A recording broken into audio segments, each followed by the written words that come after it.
माझं नाव आहे जितेंद्र सुरेश चव्हाण, मी Nanar Delhi gate municipal colony.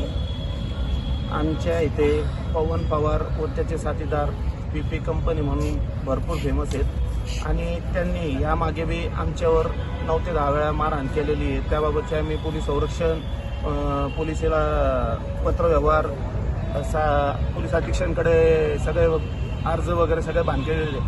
वारंवार आम्ही याची मागणी केलेली आहे, संरक्षण मिळण्याबाबतची मागणी केलेली आहे, परंतु पोलीस प्रशासनाकडून कोणत्याही प्रकारचे आम्हाला संरक्षण आजपर्यंत मिळालं नाही आहे. आज 2 दिवसापूर्वी त्यांची जत्रा होती. जत्रा निमित्त फक्त त्यांचं TG हटवलं सांगायला रागावरून त्यांनी सांगितलं का आमची मिरवणूक झाल्यावर आम्ही तुमचा काटा काढणार.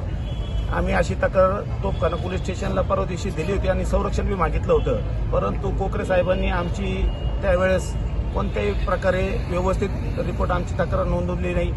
आम्हाला दुपारी 3 वाजेपासून तर संध्याकाळी 8:30 वाजेपर्यंत बसून ठेवलं. त्यानंतर आमची तक्रार घेण्यात आली. कोकरे साहेबांना आम्ही वेळोवेळी अर्ज भानगडी दिलेले आहेत, परंतु त्यांच्याकडून आम्हाला कोणत्या प्रकारचं प्रोटेक्शन भेटत नाही.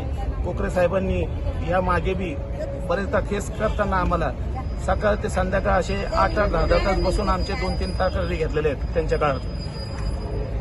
कोणी मारलं आम्हाला आज आहे ना, अचानकपणे आम्ही आमच्या ऑफिसमध्ये कामकाज करत बसलो असताना आम्हाला माहिती नाही सर, ते राहुल रोखले, प्रशांत दळवी, किरण भुजबळ, किरण जरे, गणेश भुजबळ, पवन पवार, हर्षल सारसर, शिव पवार, आणखीन आदित्य सकट, असे बरेच कमीत कमी 25 ते 30 जणांनी लाथा आणि दाडकीने आमचे ऑफिसचा दरवाजा तोडून आम्हाला मारण्याचा प्रयत्न केला.